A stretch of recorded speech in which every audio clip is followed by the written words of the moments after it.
Bonjour et bienvenue pour cette nouvelle séquence de paroles de la vie éternelle. Nous sommes aujourd'hui le 2 avril, le dimanche 2 avril 2023.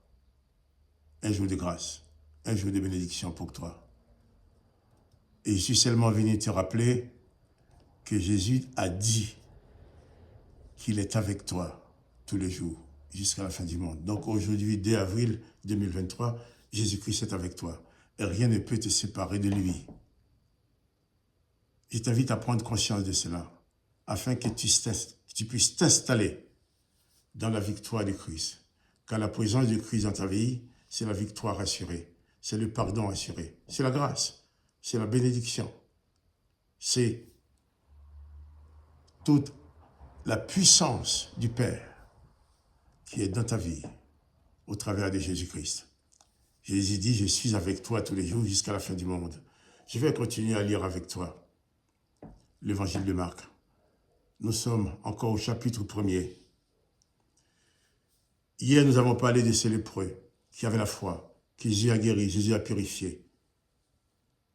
Le texte nous dit maintenant, au verset 43, Marc 1, 43, Jésus renvoya les lépreux sur les champs avec des sévères recommandations et lui dit, « Garde-toi de ne rien dire à personne, mais va te montrer au sacrificateur et offre pour ta purification ce que Moïse a prescrit afin que cela serve de témoignage. » Jésus envoie les lépreux en lui disant, le lépreux qui a été guéri. Jésus lui dit, eh bien, ne dis rien à personne, mais va surtout te montrer au sacrificateur, offre les sacrifices. Pourquoi? Que Moïse a prescrit. Pourquoi? Parce que lorsqu'un homme est déclaré, lorsqu'un cas de lèpre est découvert en Israël, le lépreux doit aller voir le sacrificateur qui va examiner son corps, qui va déclarer que cet homme est réellement lépreux et qu'il est impur. C'est à ce moment-là qu'on va envoyer cet homme-là dans la vallée des lépreux. D'où il n'a plus aucun droit de s'en sortir. En général, celui qui va dans la vallée des lépreux doit y mourir. Et ce lépreux, pour avoir osé se présenter à Jésus, a été guéri. Jésus lui dit, ben, va te montrer au sacrificateur pour offrir et offre pour ta purification ce que Moïse a prescrit, afin que cela serve de témoignage. Cet homme-là, si ces textes lépreux n'avaient pas été voir les sacrificateurs, il n'aurait jamais pu réintégrer la société.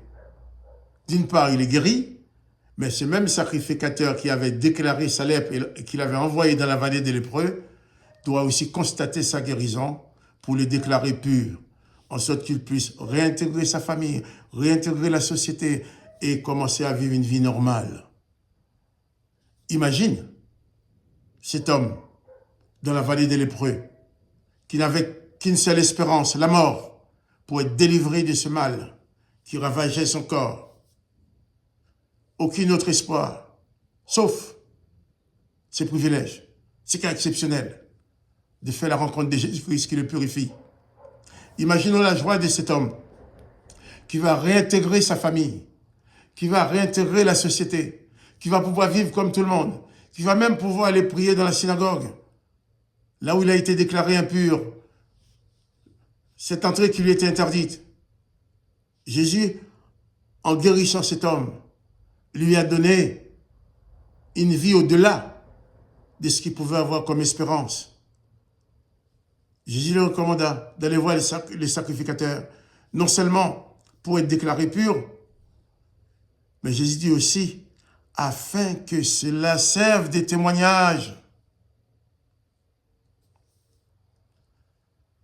Tu as été guéri, tu as été sauvé, tu as été délivré. Ose montrer ta délivrance, ose parler de ta délivrance aux autres, afin que cela serve de témoignage.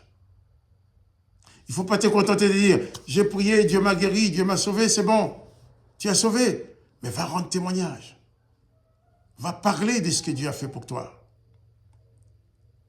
Nous allons revenir encore sur ces comportements ces comportements ou ces recommandations que Jésus a fait aux lépreux. On reviendra d'ici demain matin.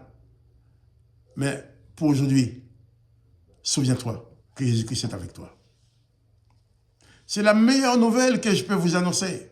La meilleure nouvelle que je peux t'annoncer. La meilleure nouvelle qui peut t'annoncer à un homme ou une femme quelconque dans le monde, de savoir, dans l'instant présent, Jésus est avec toi. Il l'a proclamé, je suis avec toi tous les jours, jusqu'à la fin du monde. Il faut le croire. Et vivre avec cette conviction en soi, afin de pouvoir remporter toutes les victoires, sans tomber dans la déprime et le découragement. Que le nom de Jésus-Christ soit béni. Il est avec toi toute la journée. Quant à moi, je te dis au revoir, à demain matin.